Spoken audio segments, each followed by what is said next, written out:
अस्सलाम वालेकुम, welcome in study time. आज 9th केमिस्ट्री में हम 2.4 यूनिट इलेक्ट्रॉनिक कॉन्फ़िगरेशन को डिस्कस करने जा रहे हैं। बेसिकली जब एटॉमिक स्ट्रक्चर की डिस्कवरीज हो रही थी तो उसमें मुख्तलिफ साइंटिस्ट ने इलेक्ट्रॉन में की पोजीशन को डिस्कस किया था, जिसमें सबसे जो नुमाया नाम है वो श्रोडिंगर का है। श्रोडिंगर एक साइंटिस्ट थे जिन्होंने बताया था कि इलेक्ट्रॉन हमेशा एक न्यूक्लियस के अराउंड एक क्लाउड की शक्ल में प्रेजेंट होते हैं। तो नॉर्मली हर इलेक्ट्रॉन एक पर्टिकुलर एनर्जी रखता है, जो सबसे जो लोएस्ट है वो न्यूक्लियस के नियर अबाउट, और जैसे जैसे इलेक्ट्रॉन डिस्टेंस न्यूक्लियस से बढ़ता जाता है उसकी एनर्जी जो है वो कम होती जाती है। तो सारे इलेक्ट्रॉन्स सेम लोकेशन पे ऑक्यूपाई नहीं करते। तो न्यूक्लियस को अगर मैं एक पॉजिटिव चार्ज से रिप्रेजेंट करूं तो इसके सराउंडिंग में, तो न्यूक्लियस के सराउंडिंग में जितने भी इलेक्ट्रॉन्स होते हैं उनकी पोजीशन जो है वो कुछ शेल्स में होती है या कुछ पाथ पर होती है। कुछ इलेक्ट्रॉन इसके नियर होते हैं, कुछ इससे फर्दर अवे होते चले जाते हैं। तो जो पाथ है न्यूक्लियस के सराउंडिंग में, सर्कुलर पाथ, उनको शेल कहा जाता है। और क्योंकि हर शेल की एनर्जी फिक्स होती है, लिहाजा इनको समटाइम एनर्जी लेवल भी कहा जाता है, क्योंकि हर शेल में इलेक्ट्रॉन की एनर्जी जो है वो फिक्स होती है, स्पेसिफिक एनर्जी होती है। तो जो न्यूक्लियस से क्लोजेस्ट शेल है वो उसको n equal to 1 principal quantum number के नाम से भी जाना जाता है। यानी कि इसकी एनर्जी, और इसे अल्फाबेट से भी रिप्रेजेंट किया जा सकता है, और इसे समटाइम के शेल कहते हैं। जैसे जैसे न्यूक्लियस से फर्दर अवे चले जाए तो इलेक्ट्रॉन की प्रेजेंस की वजह से उसके जो रास्ते हैं जुदा जुदा हो जाएंगे। सेकंड शेल को n इक्वल टू 2 से रिप्रेजेंट किया जाता है और अल्फाबेट में इसको n कहा जाता है। थर्ड के लिए n इक्वल टू 3 हो जाएगा और इसको m से रिप्रेजेंट किया जाएगा। फोर्थ के लिए n इक्वल टू 4 हो जाएगा और इसको अल्फाबेट में n से रिप्रेजेंट किया जाएगा। तो ये तमाम के तमाम शेल्स जो इलेक्ट्रॉन कैरी करते हैं, वो इलेक्ट्रॉन्स हर शेल में सेम नंबर ऑफ इलेक्ट्रॉन नहीं होते। कुछ में 2 होते हैं, कुछ में 8 होते हैं, कुछ में 18 होते हैं। तो इनकी जो क्वांटिटी होती है वो नॉर्मली एक फार्मूले से आप फाइंड कर सकते हैं, और ये फार्मूला कहलाता है 2n², जो ये बताता है कि किसी शेल में मैक्सिमम नंबर ऑफ इलेक्ट्रॉन्स कितने प्रेजेंट हो सकते हैं। Maximum number of electrons present in a particular shell. किसी खास शेल में नंबर ऑफ इलेक्ट्रॉन्स कितने हो सकते हैं, आप उसको कैसे डिटरमिन कर सकते हैं? इस फार्मूले से। इसमें n, जैसे कि मैंने बताया, कि प्रिंसिपल क्वांटम नंबर की वैल्यू है, जो कि शेल नंबर k के लिए n इक्वल टू 1 है, l के लिए n इक्वल टू 2 है, l के लिए n इक्वल टू 3 है, n के लिए n इक्वल टू 4 है। तो आप यहाँ n की जगह 1, 2, 3, 4 कोई भी वैल्यू आप सब्स्टिट्यूट कर दें तो उससे आपके पास इसका जो आंसर आएगा वो आपको पता चलेगा।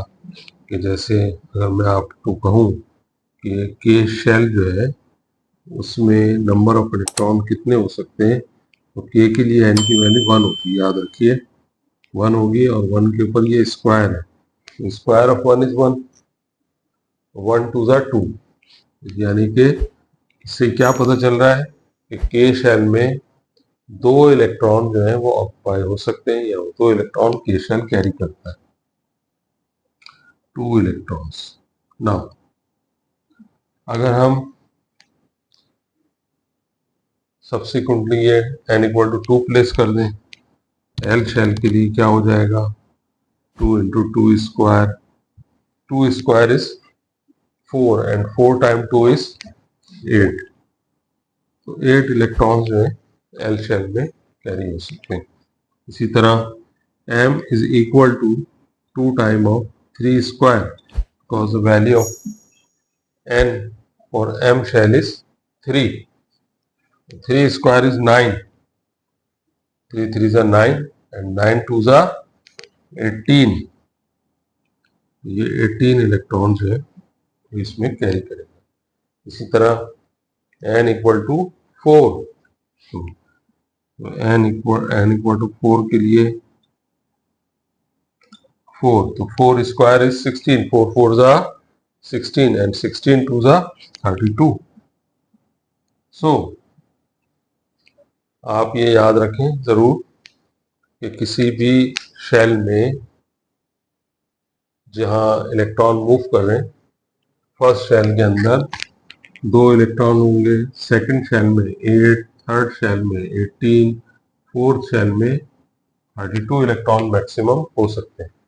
इससे कम भी हो सकते हैं, इसीलिए वर्ड यहाँ पर क्या यूज हो रहा है, मैक्सिमम। मैक्सिमम का मतलब यह है ये according to the particular element है। जैसे मैं अगर आपसे कहूं कि जैसे हाइड्रोजन है, इसका एटॉमिक नंबर जो है 1 है। अब 1 है तो ये 1 कहाँ हो, ये फर्स्ट इलेक्ट्रॉन इसका कहाँ होगा, इसका फर्स्ट इलेक्ट्रॉन के शेल में होगा।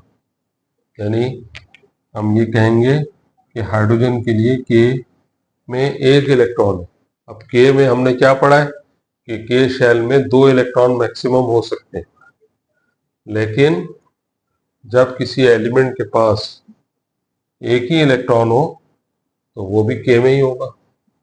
हीलियम का एटॉमिक नंबर क्या है, 2 है, यानी कि इसके 2 इलेक्ट्रॉन। तो इसके के शेल में कितने इलेक्ट्रॉन होंगे, इसके के शेल में 2 इलेक्ट्रॉन होंगे। तो अगर मैं आगे बढ़ूं लिथियम की तरफ, तो लिथियम का एटॉमिक नंबर कितना है, 3 है।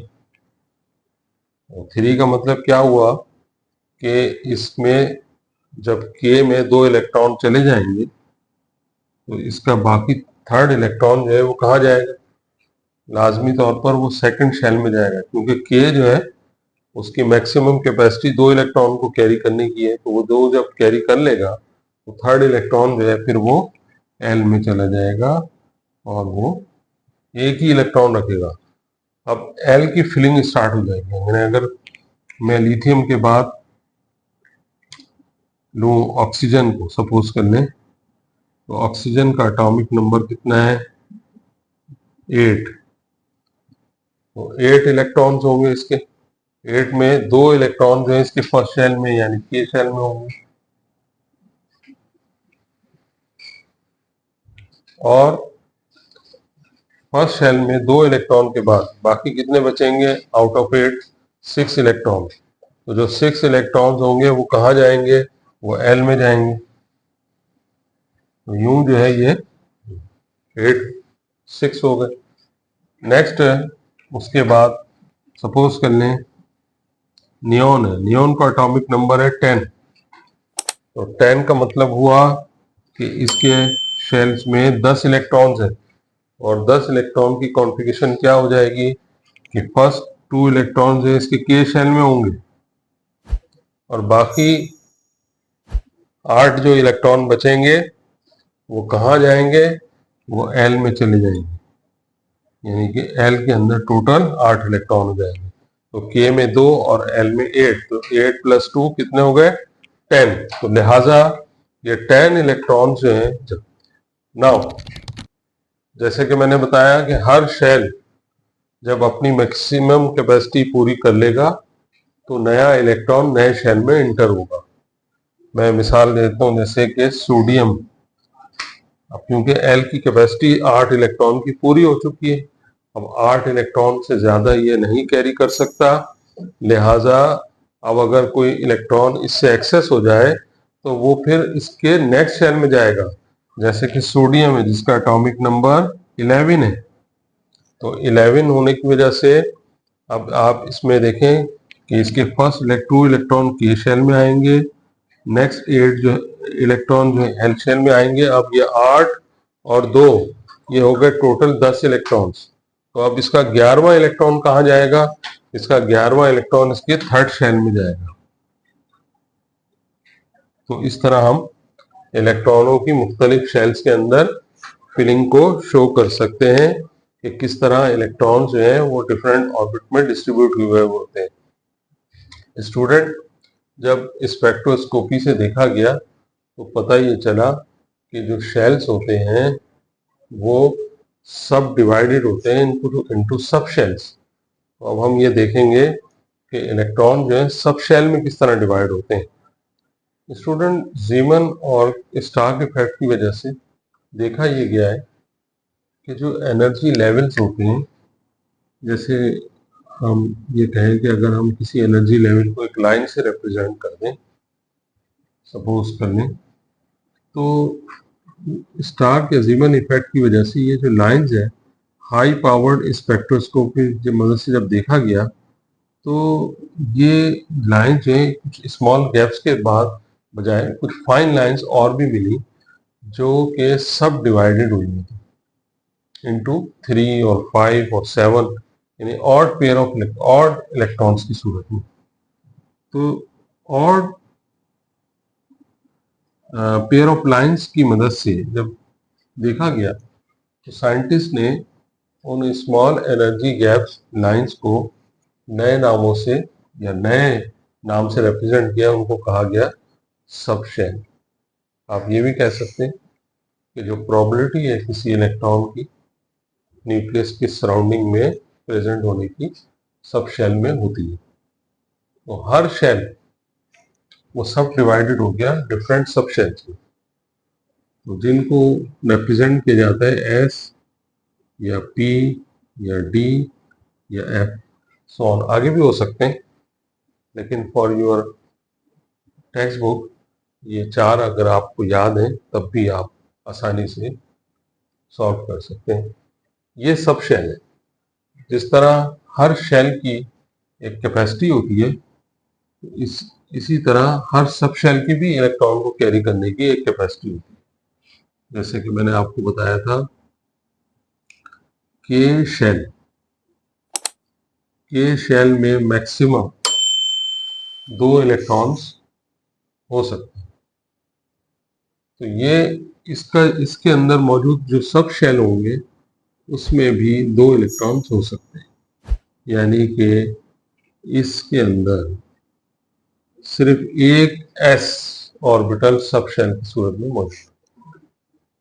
अगर L की बात की जाए तो L की टोटल कैपेसिटी आपको पता है 8 इलेक्ट्रॉन्स की थी। तो 8 इलेक्ट्रॉन्स होने की वजह से इसमें 2 सब शेल, एक S और एक P। S की जैसे कि मैंने बताया कि टोटल कैपेसिटी 2 इलेक्ट्रॉन की, उससे यह नतीजा निकला कि अगर S की कैपेसिटी 2 इलेक्ट्रॉन की है तो बाकी 8 इलेक्ट्रॉन्स पूरा करने के लिए 6 इलेक्ट्रॉन्स किसमें आ सकते हैं? P ऑर्बिटल में। लिहाजा P की टोटल कैपेसिटी कितनी बन गई? 6। इसी तरह M की टोटल कैपेसिटी, M शेल में 3 सब शेल हो गए, S, P एंड D। जब S की टोटल कैपेसिटी 2 की है और P की 6 की है, आप याद होगा आपको कि M में नंबर ऑफ इलेक्ट्रॉन मैक्सिमम कितने हो सकते थे? 18। लेकिन 18 होने की वजह से तो 10 S और P में अगर आ गए तो बाकी कितने बचेंगे? 10। ये 10 की टोटल 10 को आप सम कर लें, 10 + 6 + 2, तो ये 18 कैपेसिटी पूरी हो जाती है। इसी तरह N शेल के लिए जिसकी टोटल कैपेसिटी 32 की है, अगर मैं इसके अंदर सब शेल में फिलिंग करूं तो ये फिलिंग कितनी शेल्स किस हिसाब से होगी? देखें, S में मैक्सिमम कैपेसिटी 2 की हो गई, P में 6 की, D में 10 की तो बाकी जो इलेक्ट्रॉन्स फिलिंग होगी वो एफ सब में शेल में हो जाएगी और वो टोटल हो जाएगा 14। तो यूँ हर सब शेल जो रिप्रेजेंट किया जाता है वो बताता है कि हर पर्टिकुलर शेल में कितने सब शेल। एक बात ध्यान में रखनी होगी, जैसे कि आपको यहाँ नजर आ रहा है कि ये एस ऑर्बिटल जो है वो हर एक पर्टिकुलर शेल का हिस्सा है। ये सिर्फ के में एग्जिस्ट नहीं करता है, ये एल में भी है, ये एम में भी है, एन में भी है। तो के के लिए एन की वैल्यू 1 है, या एल के लिए एन की वैल्यू 2 है, या एन की वैल्यू 3 है, या एन की वैल्यू 4 है। तो हम ये कैसे आइडेंटिफाई करेंगे कि इसके अंदर हर सब शेल जो है वो किस शेल से बिलोंग करता है? तो उसका तरीका यह है कि उसमें हम फिर कोफिशिएंट यहाँ मेंशन करते हैं जो हमें बताता है कि इसकी प्रिंसिपल क्वांटम नंबर की वैल्यू कितनी है, यानी कि इसका एस ऑर्बिटल जो है वो किस शेल से बिलोंग करता है। तो उसकी बिलोंगिंग को जाहिर करने के लिए यहाँ जो नंबर लिखा जाता है, ये नंबर बताता है कि ये फर्स्ट शेल से बिलोंग कर रहा है। इसी तरह अगर सेकंड का है तो फिर उसके लिए हम उसके साथ 2 को मेंशन कर देते हैं। ये 2 बताता है कि ये 2s जो है ये बिलोंग करता है n इक्वल टू 2 या l से, और इसी तरह ये p भी क्योंकि 2 से ही बिलोंग करता है लिहाजा इसके साथ ये 2। तो जो कोफिशिएंट है वो ये बताता है कि शेल जिससे ये सब ऑर्बिटल बिलोंग करता है वो कौन सा है, और जो इसकी सबस्क्रिप्ट सुपरस्क्रिप्ट में पावर में जो नंबर लिखे ये बताते हैं कि इसके अंदर मैक्सिमम नंबर ऑफ इलेक्ट्रॉन्स कितने हैं। तो इसी तरह अगर n इक्वल टू 3 कर दें तो यहाँ हो जाएगा 3s, 3p और 3d। अगर फोर्थ के लिए यूज कर रहे हैं तो 4s, 4p और 4d और 4f। स्टूडेंट आई होप इस लेक्चर में सिर्फ मुझे इतना ही बताना था। नेक्स्ट टाइम जब हम डिस्कस करेंगे हम देखेंगे कि इलेक्ट्रॉन्स की फिलिंग जो है किसी पर्टिकुलर एटम के लिए हम जब कॉन्फ़िगरेशन लिखते हैं तो वो किस रूल को फॉलो करती है। उन रूल को फॉलो करने के लिहाज से करना है, क्योंकि इलेक्ट्रॉन की फिलिंग हमेशा इन एनर्जी की जो लोएस्ट वैल्यू है उससे हाईएस्ट की तरफ है। तो ये जो ऑर्डर है ये कुछ रूल्स की तरह। तो नेक्स्ट लेक्चर में इंशाल्लाह हम इसको डिस्कस करेंगे। इस वीडियो को सब्सक्राइब करें, शेयर करें, और इंशाल्लाह अगर कोई क्वेरी हो तो आप कमेंट बॉक्स में लिख सकते हैं। Okay, thank you.